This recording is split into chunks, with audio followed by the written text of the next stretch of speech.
everybody, this is Catherine from DryerDays Art Studio. Thank you so much for being here today. I'm going to work on this little cube here that I made. I wanted to try something different. I wanted to try casting wooden flowers and also some other little pieces that you'll see me throw in here that I wanted to see if it would work in resin, how it would hold up, if the colors would stay true or if they would bleed. And so I only did 2 layers of resin on this little piece here. I used the cube mold from my store. This is about 4 inches by 4 inches and just about 1.5 inches thick, as you can see there. Well, this was just a really cute, quick little piece. I wanted to share it with you guys. Somebody asked me what you would use these for. I would put them on like display on a shelf or a mantle or even a little end table. It's just a nice, cute little thing to add. You can see to the right there the pieces that I'm going to be using. So we have 2 wooden yellow roses. I have 2 little pieces of beads that I took off another floral arrangement that have wire in them, so I cut them down. And then we have 2 little leaves there to the side that I got from another really small floral arrangement. Those are real leaves that have been dried. So we have kind of a little bit of everything going in this piece here. We're starting out, I'm doing about 4 ounces of resin, which is giving me about 1/2 inch, a little bit more than 1/2 inch thick here of resin. I am using liquid diamonds for this. I wanted a really clear resin. I wanted to see again how it would react with the flowers. I was really interested to see if any of the dye from the wooden flowers would bleed off in this. And I'm sorry, my head is going to peek in here a few times because I really wanted to get on top of this mold and make sure that I was getting all the bubbles, everything really submerged. And so my head will pop in here. I'm sorry about that. All right, so using my gloved fingers or some tweezers, I will come in and very gently place where I want these items. Again, I'd kind of played around with location of items beforehand. I had laid them down in different styles to see what I liked, to see what would fit inside this mold before I poured any resin. And I took a picture of it on my phone so that I knew what I wanted to recreate in here. And again, this is a really simple piece. We only have a few things that we're putting in here. I am going to incorporate in my next layer some Pan for Gold glitter. I am sold out of that right now.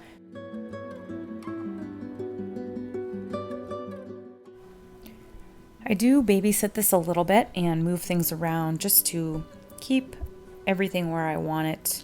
The liquid diamonds does cure a lot faster than some other really clear casting resins, so I don't have to babysit it too long, and I'm just going to hit with a little bit of heat, even though there's really not many bubbles in this at all, which is really, really nice.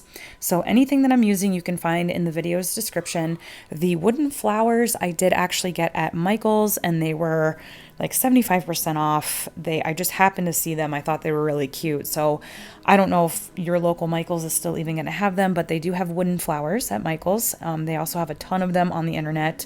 I love looking for wooden flowers. I love working with them.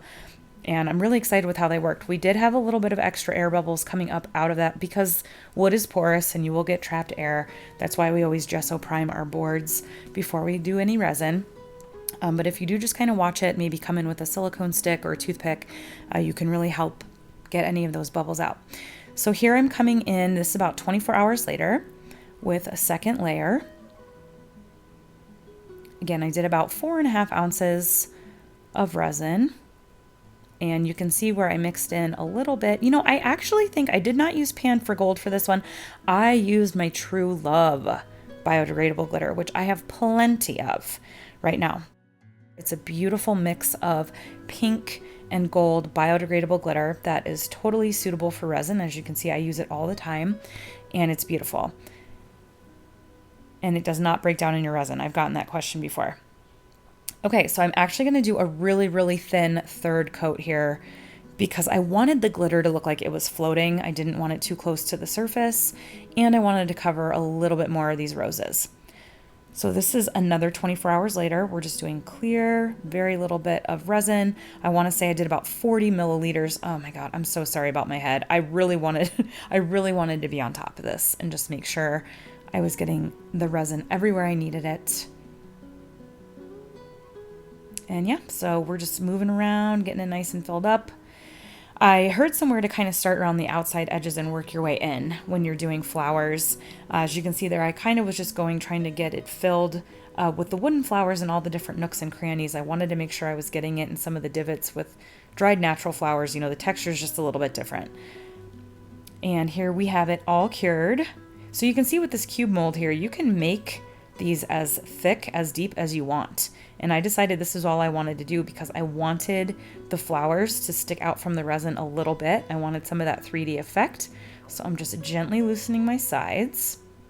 And this is going to be a lot easier to get out because it is so shallow, the piece itself. So this is considerably easier to get out. I'm really happy with this resin too. I'm not seeing a whole lot of yellowing at all. I actually made this piece back at the end of June, and then when you see the videos before the video and after of me kind of showing you the piece, I just recorded those today.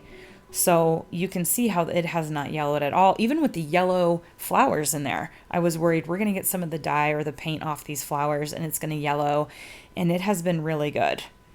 So this is real time me just getting this out of here. I actually slowed it down a little bit because I knew I wanted to talk a little bit and give you guys some more tips. So that was slowed down a little. That's not how long it actually took me to get it out. So it's looking really good. I'm so happy with how clear it looks. You can see we have a couple bubbles on the underneath here, underneath those flowers.